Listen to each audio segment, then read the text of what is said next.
Hello, I'm Troy Baker, and I got to play Joel in the video game for The Last of Us. I get to host the podcast for HBO, but in this episode, I played James.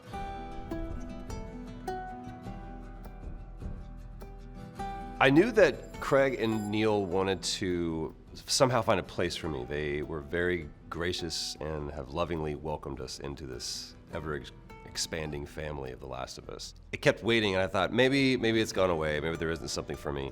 And then Neil goes, I think I found a role for you. And he was like, I'd like for you to play James. And I went, oh man. Who? James. Yeah. I sensed doubt in there.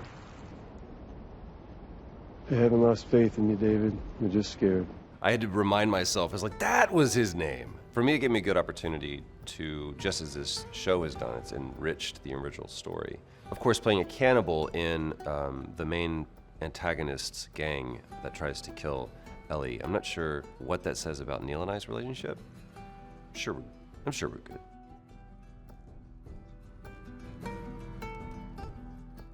I think it was an interesting little tidbit that wasn't in the game that we put into the show about David's group coming from the Pittsburgh QZ. That was a little wink to the game, since in the show we went to Kansas City as opposed to going to Pittsburgh.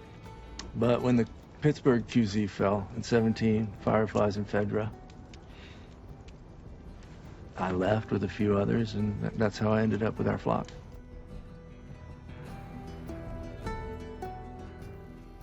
No. Therein lies a lot of the manipulation and the control. David is a very, very savvy, tyrannical leader. He understands how to control these people. And part of that is by ruling through ignorance.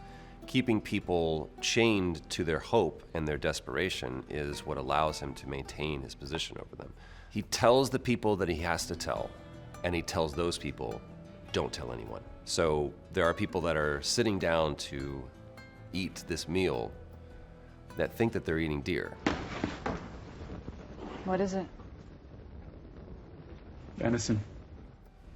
They're not.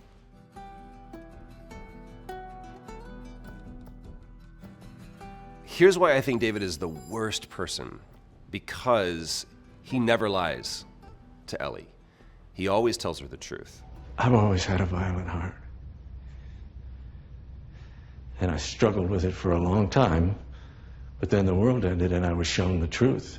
And if you look at it from a certain lens, there's a lot of parallels between he and Joel. Both want to have a paternal sort of relationship. Both are doing anything and everything they can to survive. Both care for the people that are in their charge. But just like we saw with other people throughout this story, Maria being one of them, a singular event can cause two completely different paths and two different kind of people. Sarah dying for Joel set him on one path. Kevin dying for Maria sent her on another one. She was still able to retain her maternal care. Both of them are still parents. Both of them are grieving in two different ways. That said, David is pure evil.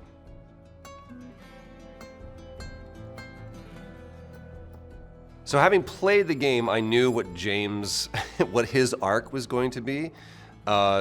So I knew going into it that ultimately I would meet my demise. What I didn't know is when you do performance capture, a lot of it is pretend. And so if you're bleeding, you have to pretend that there's blood. If you get stabbed, you have to pretend that you get stabbed. When you're making an actual film or a show like this, they go all out. So I spent the entire morning in prosthetics, and they had this magnetic attachment in my neck so that when Bella swung the cleaver, it would stick.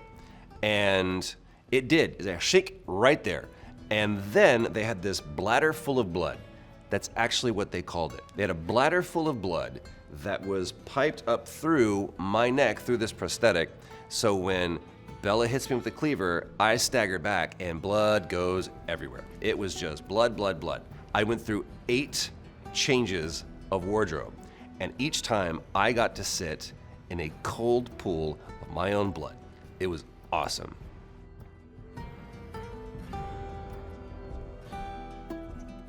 Baby girl is a very important thing in the story of The Last of Us, and it was all in kind of an accident. When we were shooting the game originally, as Joel carries up Sarah to go to bed and he says goodnight, he puts her in the bed and he says, "Good night, baby girl." And that's just the thing about growing up in Texas. Just baby girl is just something that you say. Neil says, "What did you just say?" I was like, "Good night."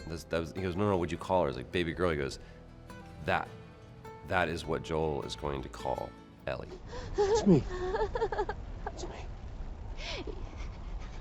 It's okay. It's okay. It's okay, baby girl. I got you.